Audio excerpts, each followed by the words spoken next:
Dans la vidéo d'aujourd'hui, nous plongeons dans les attaques d'animaux de compagnie les plus terrifiantes sur leurs propriétaires. D'une morsure venimeuse de dragon de Komodo en Indonésie à une attaque de chimpanzés en Alabama. Mais d'abord, voyageons au Texas, où un mécanicien croyait que son tigre reconnaissait sa voix, ignorant sa nature brutale. C'était le 22 mars 2015, à la périphérie de Houston, Texas. L'air était lourd de l'humidité du début du printemps, du genre qui faisait voyager les sons étrangement à travers la plaine. À l'intérieur d'une enceinte grillagée, derrière une petite maison de style ranch, un tigre du Bengale faisait les 100 pas, sa queue décrivant des arcs agités. Michael Torres avait 41 ans, un mécanicien qui travaillait 6 jours par semaine dans un petit atelier de réparation automobile près de l'autoroute 6. Il est connu pour être patient et aime bricoler, le genre d'homme qui préfère les moteurs aux gens. Il vivait seul depuis son divorce 3 ans plus tôt, passant son temps libre à réparer de vieilles voitures et à s'occuper des animaux qu'il avait recueillis. Cela a commencé avec des pitons royaux et des iguanes, puis un serval, et enfin Raja, un tigre du Bengale mâle de 6 ans qu'il avait acquis par un éleveur privé près de San Antonio. Il gardait le tigre dans un grand enclos clôturé sur sa propriété, renforcé avec de l'acier ondulé et du fil de fer épais. Les voisins le voyaient là parfois à travers la clôture, marchant à côté du tigre avec une laisse en chaîne, lui parlant comme à un compagnon. Il croyait que Raja reconnaissait son odeur et son ton, il affirmait même que l'animal ne lui ferait jamais de mal. Lorsqu'un ami lui demandait pourquoi il prenait de tels risques, il haussait les épaules et disait que c'était une question de confiance, de gagner le respect, par un traitement calme, pas par la peur. Cet après-midi-là, le ciel était couvert et l'air lourd. L'enclos sentait la paille et la terre humide. Un ami, Luis Alvarez, s'était arrêté pour emprunter une clé à douille et s'attarda, regardant Michael porter des outils vers la cage. Raja arpentait plus que d'habitude, la queue fouettant, les yeux suivant chaque mouvement. Le bruit de construction d'une propriété voisine s'était propagé dans l'air toute la matinée, le métal résonnant, les machines bourdonnant. Michael a dit que le tigre n'aimait pas les bruits forts, mais se calmerait une fois qu'il commencerait à nettoyer. Les tigres du Bengale sont des prédateurs de pointe, capables de broyer des os avec une morsure dépassant 1000 livres de pression. Même ceux élevés depuis qu'ils sont petits conservent les mêmes réflexes de chasse, traquant, tendant des embuscades et utilisant des poussées soudaines de force pour maîtriser leur proie. Les tigres mâles peuvent peser plus de 400 livres et frapper avec suffisamment de puissance pour briser des côtes. Leurs attaques impliquent mais rarement des grognements d'avertissement. Le mouvement lui-même est souvent le déclencheur. Luis se tenait à environ 20 mètres, appuyé contre la clôture, tandis que Michael ouvrait la porte intérieure. Il remplaçait la vieille paille, ratissant les excréments dans une poubelle. Pour plus de commodité, il a laissé le portail extérieur partiellement ouvert afin de pouvoir déplacer une brouette plus facilement. Ce n'était pas la première fois qu'il le faisait. Luis a mentionné qu'en travaillant, Raja continuait à arpenter, les muscles se tendant à chaque passage le long de la clôture. Michael a levé les yeux une fois, a marmonné quelque chose sous son souffle, puis s'est penché à nouveau pour soulever une pelle. Plus tard, Luis a dit aux enquêteurs qu'il avait vu le tigre s'immobiliser en plein milieu de sa foulée, les oreilles aplaties, le corps accroupi près du sol, la queue frémissant rapidement. Une seconde plus tard, Raja bondit.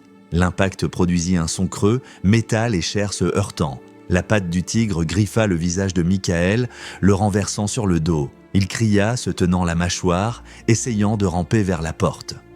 Raja le suivit en 2 foulées et referma ses mâchoires autour de son cou et de son épaule, le traînant plus profondément dans l'enclos. Luis cria et lança une clé qui rebondit inutilement sur la clôture. Michael balança le manche de la pelle vers le haut, frappant le museau de Raja une fois, mais les mâchoires du tigre se resserrèrent. Luis attrapa des poignées de gravier et les lança, criant au tigre d'arrêter, mais Raja secoua violemment la tête, soulevant et écrasant le corps inerte de Michael contre le sol. Le bras de Michael tressaillit une fois, puis resta immobile. Raja continua de mordre, traînant le corps par l'épaule jusqu'à ce qu'il soit à moitié sous un abri en métal. Luis courut vers son camion et appela le 911. Les opérateurs enregistrèrent l'appel à 17h42. Lorsque les adjoints arrivèrent 10 minutes plus tard, ils maintinrent leur position jusqu'à l'arrivée des services de contrôle des animaux avec des fusils tranquillisants. Mais lorsque Raja chargea la clôture, un officier tira avec son arme de service, touchant le tigre à l'épaule. Raja s'effondra près de l'abri, expirant une fois avant de rester immobile. Le corps de Michael présentait des traumatismes étendus, des lacérations massives au cou, à la poitrine et à l'abdomen. Un bras avait été partiellement sectionné et son visage était méconnaissable dès le premier coup. Les enquêteurs ont noté que malgré son expérience, il n'avait pas de système de confinement secondaire, pas de barrière de sécurité ni de verrou secondaire. La porte ouverte a donné au tigre un accès complet une fois l'attaque commencée. Le contrôle des animaux a enlevé le corps de Raja cette nuit-là. La sœur de Michael a géré les arrangements discrètement, refusant les interviews. Moins de 20 personnes ont assisté à ses funérailles. Les voisins ont laissé des fleurs à la clôture. La paille à l'intérieur était encore tachée de sombre là où l'attaque avait eu lieu. Pourtant, même si le béton du Texas était taché du sang d'un homme naïf, dans un entrepôt indonésien, un importateur découvrirait que le fait de manquer l'heure du repas n'avait rendu son reptile illégalement gardé que plus affamé de tout. C'était le 14 janvier 2016, à Surabaya en Indonésie. L'air du matin était lourd d'humidité. Les bruits de la ville restaient lointains au-delà des limites industrielles du port. Derrière une rangée basse d'entrepôts, un terrain se distinguait, silencieux, à l'exception du cliquetis occasionnel du métal et du léger grattement de griffes contre le béton. À l'intérieur de ces murs, une expérience privée de contrôle approchait de son point de rupture inévitable. Ahmad Firdos avait 34 ans, un importateur de pièces d'automobile qui avait construit une entreprise modeste fournissant des composants aux ateliers de réparation à travers Java Est. Pour la plupart de ceux qui le connaissaient, il était patient et méticuleux. Le genre d'homme qui restait tard pour trier les factures ou réparer lui-même un compresseur cassé. Mais sa fascination pour les animaux exotiques n'était un secret pour personne. Des années plus tôt, lors d'un voyage à Flores, il avait été captivé par le dragon de Komodo, ses mouvements lents et délibérés, la domination silencieuse dans son regard. Lorsqu'une connaissance du commerce d'animaux sauvages lui a proposé un nouveau-né, Ahmad a accepté, payant en espèces et ne le disant jamais à sa famille. Au cours des 2 années suivantes, le reptile est passé d'un animal de compagnie curieux à une présence redoutable. Le enclos qu'Ahmad avait construit derrière son entrepôt était solide, un treillis d'acier épais renforcé de béton à la base, mais il était petit, conçu pour une créature de moitié sa taille actuelle. Il le nourrissait de morceaux de poulet et de viande de chèvre, souvent à la main, fier de la confiance qu'il lui accordait. Les quelques employés qu'il avait vus l'avaient averti d'être prudent. Un travailleur, Yudi Santoso, lui a dit que l'animal n'était plus apprivoisé, mais Ahmad a seulement souri et a dit qu'il le connaissait. Ce jeudi matin était calme et couvert. L'odeur de diesel dérivait de la route voisine. Ahmad avait sauté le repas de la veille, distrait par un problème de livraison. Au lever du soleil, il remarqua que le bassin d'eau du dragon était renversé et sale. Voulant le nettoyer avant de commencer la journée de travail, le portail grinça lorsqu'il entra dans l'enclos. L'animal était dans le coin le plus éloigné, corps immobile. Les dragons de Komodo peuvent atteindre jusqu'à 3 mètres et délivrer une morsure suffisamment forte pour écraser les os. Leur venin contient des anticoagulants et des toxines qui provoquent une perte de sang rapide et une baisse de la pression artérielle, affaiblissant la proie par choc. Ce sont des prédateurs embusqués capables de pousser de vitesse malgré leur corpulence. En captivité, ils peuvent devenir défensifs ou agressifs s'ils sont manipulés fréquemment ou sous-alimentés. Yudi, travaillant dans la partie avant de l'entrepôt, a entendu le bruit du métal et un bruit sourd, puis un cri aigu. Il laissa tomber son clipboard et courut vers l'arrière, contournant le coin juste au moment où Ahmad tombait. Le dragon s'était accroché à son mollet droit, ses dents s'enfoncèrent profondément à travers le tissu et la peau. Le sang assombrissait le béton sous lui. Ahmad donna un coup de pied avec sa jambe libre, criant à Yudi d'aller chercher de l'aide. Le dragon relâcha, sa tête se reculant avant de se jeter à nouveau, ses mâchoires se refermant sur l'avant-bras d'Ahmad. Ahmad essaya de se dégager, mais l'animal tourna la tête de côté, arrachant des lambeaux de muscles. Yudi attrapa une barre de métal appuyée contre la clôture et frappa fort, touchant le côté du dragon. Il se tourna, la bouche béante, la langue frémissante, la queue fouettant le sol. Lorsqu'il lui fit à nouveau face, sa gorge se gonflait à chaque respiration, de la salive pendait de ses mâchoires. Ahmad essaya de reculer en rampant, laissant une épaisse traînée de sang derrière lui. Le dragon bondit encore une fois, attrapant cette fois son flanc juste en dessous des côtes. Ses mâchoires se verrouillèrent, les dents s'enfonçant profondément alors qu'il commençait à tirer. Déchirant la peau et les tissus, le cri d'Ahmad se transforma en un râle haletant. Yudi frappa encore et encore, criant, jusqu'à ce que la créature recule enfin de quelques pieds. Ahmad s'affaissa sur le dos, les yeux ouverts, une main pressée faiblement contre la blessure. Le béton sous lui brillait d'un rouge sombre, l'odeur de fer épaisse dans l'air humide. Yudi courut vers la porte de l'enclos, traînant un sac en toile de jute depuis une étagère de fourniture. Il l'agita près du visage du dragon, le forçant à se concentrer sur le mouvement. L'animal se jeta vers le sac et Yudi réussit à fermer la porte, la verrouillant avec des mains tremblantes. Il se tourna vers Ahmad qui était immobile. La perte de sang avait été catastrophique. Lorsque les secours sont arrivés de la clinique la plus proche, Ahmad était déjà parti. Des rapports ultérieurs ont confirmé qu'il avait subi de multiples lacérations profondes à la jambe, au bras et à l'abdomen, avec une hémorragie interne importante.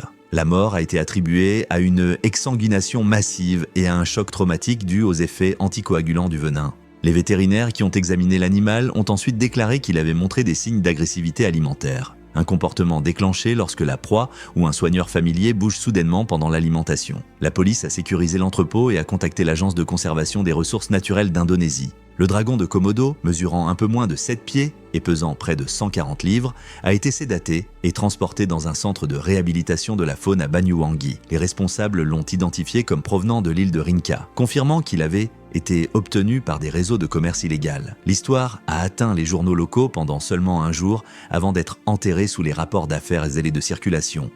Les voisins se souvenaient d'Ahmad comme d'un homme généreux, celui qui sponsorisait des matchs de football pour les jeunes et distribuait des bouteilles d'eau aux livreurs. Mais au sein de la communauté de l'entrepôt, l'histoire circulait discrètement, un avertissement raconté en fragments. Ceux qui avaient vu l'enclos disaient qu'il traitait le dragon comme un compagnon incompris, sans jamais réaliser que pour lui, il était toujours une proie.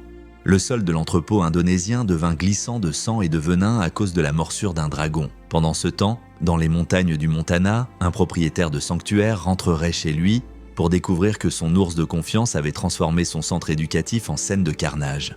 C'était le 30 mai 2014, près de Bozeman, Montana. Le matin était clair et calme, le genre de silence qui pesait lourd avant que la chaleur ne monte. Une rangée d'épicéas encadrait le petit sanctuaire animalier que Mark Jennings avait construit de toutes pièces. À l'intérieur, un enclos se dressait plus grand que les autres, son occupant traçant des cercles lents et délibérés. À midi, ce silence serait brisé. Mark Jennings avait 49 ans. Ancien dresseur d'animaux sauvages pour les productions cinématographiques, il avait quitté l'industrie dans la trentaine pour créer un sanctuaire éducatif près de Bozeman. Il organisait des visites scolaires, des démonstrations de la faune et des programmes de sauvetage pour les rapaces et les renards blessés. Sa fierté était un ours brun de 1000 livres nommé Bruno, élevé depuis qu'il était ourson après avoir été orphelin lors d'une chasse légale en Alaska. Pour Mark, Bruno représentait la preuve que les animaux sauvages pouvaient se lier aux humains par la confiance plutôt que par la peur. Bruno était avec lui depuis près de 12 ans. Il était intelligent, motivé par la nourriture et généralement calme avec les personnes qu'il connaissait. L'enclos était spacieux avec des clôtures renforcées, un étang et une plateforme d'alimentation ombragée.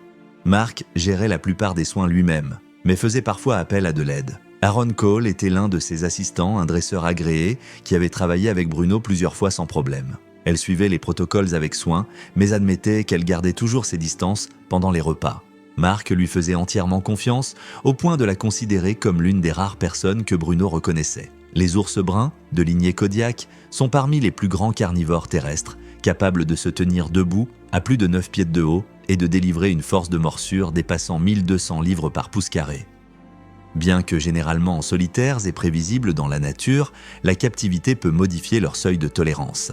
Même les soigneurs de longue date courent un risque si la nourriture, l'odeur ou la routine changent. Pendant le nourrissage, l'agressivité peut surgir soudainement, déclenchée par la proximité ou une concurrence perçue. Le sanctuaire était situé sur une prairie vallonnée bordée de pins.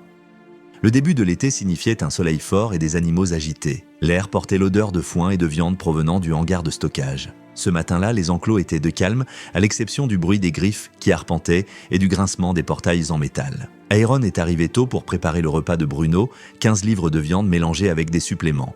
Mark avait quitté la ville la veille pour rendre visite à sa sœur à Helena. Avant de partir, il avait rappelé à Aaron de nourrir Bruno à l'heure habituelle en fin de matinée et de vérifier l'abreuvoir ensuite. Le lendemain, il lui envoya un message vers 10 h sans recevoir de réponse. Il supposa qu'elle était occupée, puis commença son trajet de retour. Lorsqu'il entra dans le parking en gravier juste après midi, il remarqua que la porte extérieure de l'enclos de l'ours était à moitié ouverte. Le seau de nourriture était renversé à côté. Quelques secondes plus tard, il entendit des cris venant de l'autre côté de la clôture. Il courut vers le bruit, contournant le coin pour voir Bruno se dresser près de la plateforme d'alimentation. Aaron était au sol sous lui, son bras droit déchiré de l'épaule au poignet. Elle donnait de faibles coups de pied, ses vêtements trempés de sang sombre. Les mouvements de l'ours étaient méthodiquement et méthodiques. De larges coups, un profond souffle entre chaque mouvement. Mark se figea un instant, puis cria le nom de Bruno et courut vers un râteau appuyé contre la clôture. Le bruit attira immédiatement l'attention de Bruno. Il se tourna, le poil hérissé, et se jeta en avant. La charge couvrit la distance en 1 seconde. L'impact renversa Mark à plat, l'air quittant ses poumons en un seul son. La patte de Bruno frappa à nouveau sa poitrine, les griffes s'enfonçant assez profondément pour déchirer le tissu et la peau. Aaron vit Mark rouler, essayant de ramper vers la porte, mais l'ours se laissa tomber sur lui, exerçant tout son poids. Bruno mordit l'épaule gauche de Mark, secouant violemment. L'ours ajusta sa prise, ses mâchoires se refermant sur son cou. Les enquêteurs ont ensuite reconstitué la séquence à partir de la déclaration d'Aaron et des preuves trouvées à l'intérieur de l'enclos. L'attaque entière a duré moins de 30 secondes. Aaron se traîna en arrière, sa main laissant des traces rouges sur le béton. Elle atteignit la porte ouverte, se poussant à travers la terre jusqu'à s'effondrer près de la clôture extérieure. La perte de sang brouillait sa vision, mais elle entendit les cris de Mark s'arrêter brusquement, remplacés par une respiration lourde et le raclement rythmique des griffes sur le sol. Les adjoints sont arrivés quelques minutes plus tard, répondant à un appel au 9, passé par un voisin qui avait entendu les cris. Ils ont trouvé Bruno debout au-dessus du corps de Mark, soufflant et baissant la tête à leur approche. Lorsqu'un officier a tiré un coup de semonce, l'ours s'est redressé en rugissant. La deuxième salve l'a touché directement à la poitrine et à l'épaule. Bruno tituba, expira brusquement. Le rapport médical a confirmé que Mark était mort de traumatisme contondant et pénétrant au thorax et à la région cervicale. Aaron a survécu après plusieurs opérations pour réparer son bras et son épaule. Les enquêteurs ont déterminé que la porte d'alimentation avait été mal sécurisée, permettant à Bruno de passer avant que le seau ne soit placé.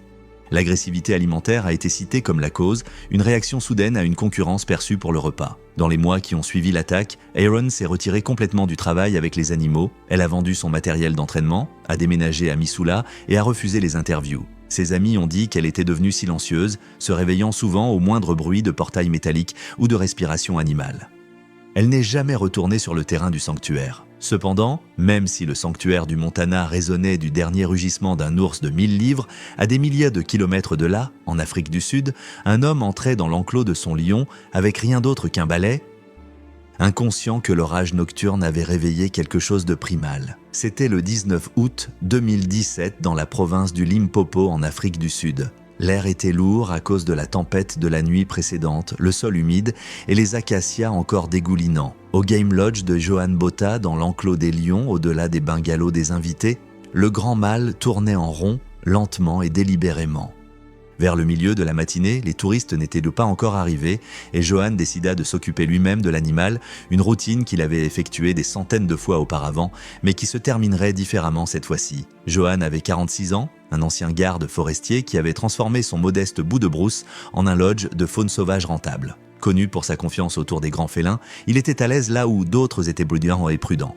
Au fil des années, il avait cultivé une image de connexion entre l'homme et le prédateur. Son attraction phare était Simba, un lion mâle de 7 ans élevé au lodge depuis son plus jeune âge. Les touristes payaient pour poser avec lui à travers la clôture et parfois, pour des frais plus élevés, Johan les conduisait dans la section extérieure de l'enclos pour des photographies.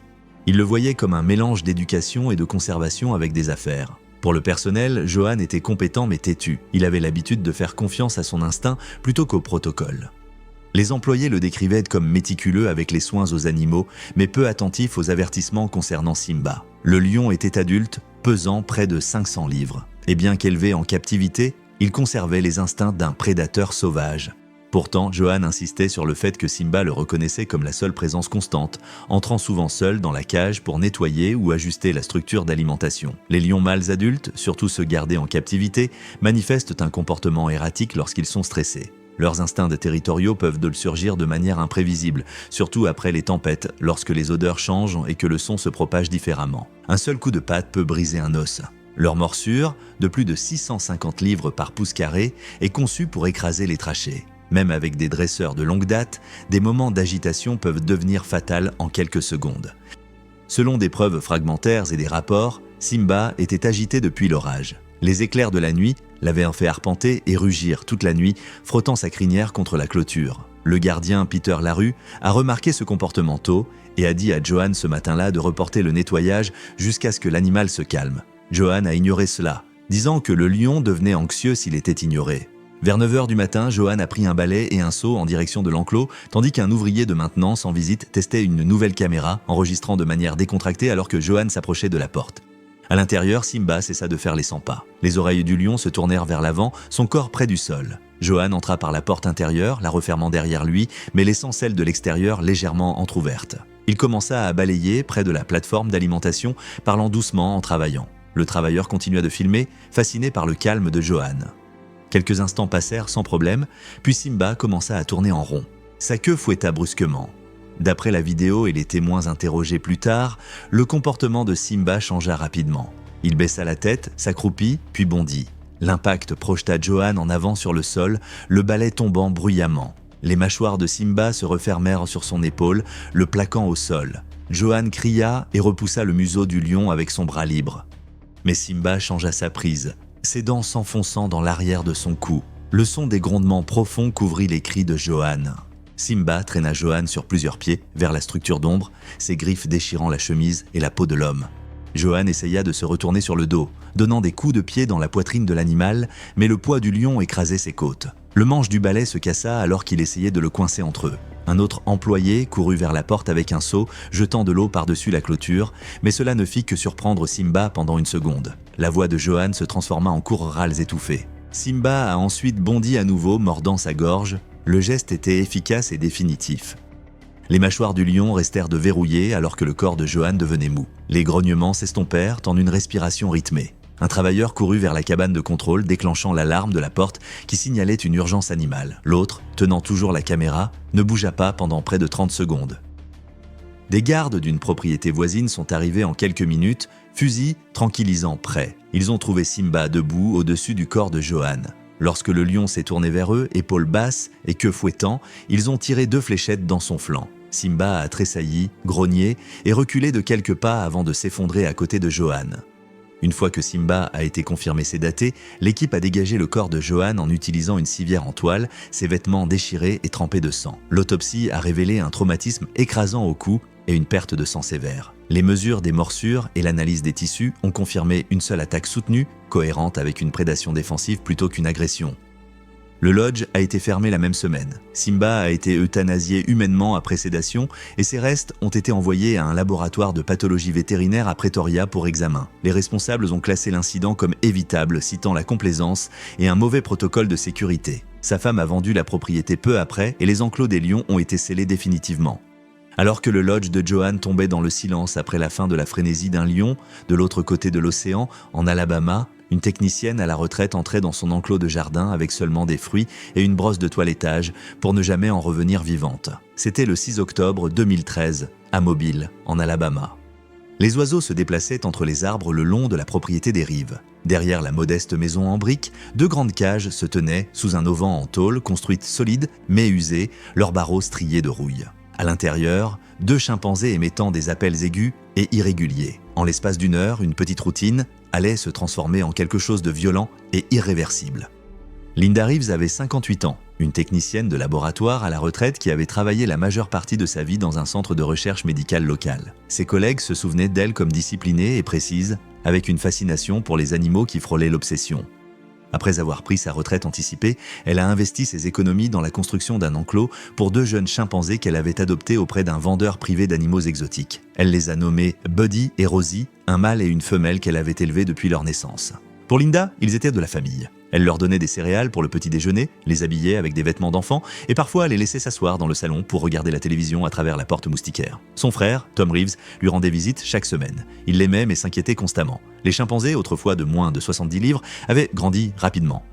Buddy pesait maintenant plus de 130, ses bras épais et musclés, tandis que Rosie approchait les 100. Les chimpanzés sont extrêmement forts, 5 fois la force du haut du corps d'un homme adulte.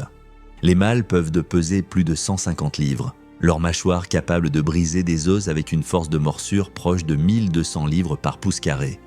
Dans la nature, ils manifestent des accès d'agressivité extrême lorsqu'ils sont agités ou en compétition pour la dominance, ciblant le visage, les mains et les organes génitaux de leurs adversaires. La captivité amplifie souvent ces instincts, surtout lorsque la frustration ou la confinement s'accumulent. Tom les avait vus secouer les portes de la cage lorsqu'ils étaient contrariés et avait averti Linda à plusieurs reprises qu'ils n'étaient plus contrôlables. C'était devenu une routine maintenant. Nourrir, nettoyer, toiletter et leur parler comme à des enfants. Ce dimanche matin-là, la routine allait se défaire. Ce jour-là, Linda portait un bol en plastique rempli de tranches de bananes et de pommes dans l'enclos. Tom se tenait sur le porche, la regardant à travers la moustiquaire. Buddy poussa un cri strident à son entrée, bondissant sur ses jointures, tandis que Rosie s'accrochait au barreau. Linda leur dit de s'asseoir, posant les fruits sur une pierre plate. Buddy tendit la main avant qu'elle ne donne le signal, lui attrapant le poignet. Elle se retira, le réprimandant sévèrement. Le son qu'il émit ensuite, un profond cri haletant, était différent de son bruit de jeu habituel. Tom vit immédiatement le changement. Buddy se jeta en avant, renversant Linda en arrière sur le béton. Les fruits se dispersèrent, Rosie cria, sautant des barreaux.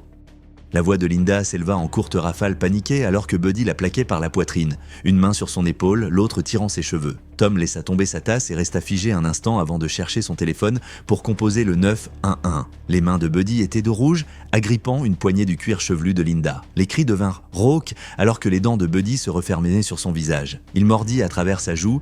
Rosie a rejoint, s'accrochant au bras de Linda. Tom a couru vers la clôture, la frappant avec une pelle tout en criant au téléphone pour demander de l'aide. La tête de Buddy s'est relevée, les yeux grands et noirs, avant qu'il ne retourne à déchirer. La clôture tremblait sous les coups, mais aucun des chimpanzés ne réagit longtemps. Linda essaya de ramper vers la porte, le sang s'accumulant sous elle. Buddy l'attrapa par les cheveux, la traînant en arrière. Il mordit son cou une fois, puis encore, chaque fois plus lentement, délibérément. Son corps se raidit, puis s'affaissa. Rosie recula légèrement, les lèvres retroussées, les mains tremblantes. L'attaque dura moins d'une minute, mais pour Tom, elle s'étira interminablement, le bruit de la peau déchirée remplacé seulement par ses propres cris. Lorsque les adjoints sont arrivés environ 10 minutes plus tard, la cour était silencieuse. Les chimpanzés se tenaient près du corps, haletant. Buddy avait du sang sur les mains et la poitrine. Rosie était assise près de la porte, se balançant légèrement. Les agents ont tenté d'utiliser des tranquillisants, mais Buddy a chargé la clôture, claquant des mâchoires dans l'air. Un adjoint a alors tiré 2 balles de fusil à travers les barreaux, le touchant à la poitrine et au cou. Les 2 animaux sont tombés à l'intérieur de l'enclos, leur corps tremblant encore lorsque Tom a été emmené par les ambulanciers. Les adjoints ont trouvé Linda près du centre de la cage. Elle avait subi un traumatisme massif, une avulsion du cuir chevelu, une défiguration faciale et de multiples fractures. Son pouls avait disparu avant l'arrivée des secours. Les enquêteurs ont noté que le portail extérieur n'avait pas été verrouillé, un manquement à la routine habituellement stricte de Linda. Tom a refusé les interviews, il a déménagé en quelques mois, laissant la maison vide et l'enclos rouillé derrière de hautes herbes. Lors des funérailles, tenues discrètement dans une chapelle mobile, quelques anciens collègues ont assisté. Ils se souvenaient de Linda comme douce et curieuse, mais derrière les condoléances persistait une incrédulité partagée qu'un lien construit au fil des années puisse devenir fatal en quelques secondes. L'enclos a été plus tard démantelé, ne laissant qu'une parcelle de béton nu, légèrement tachée de sombre là où le tuyau n'a pas pu tout nettoyer. Merci d'avoir regardé. Vous voulez en voir plus ? Cliquez sur votre écran maintenant.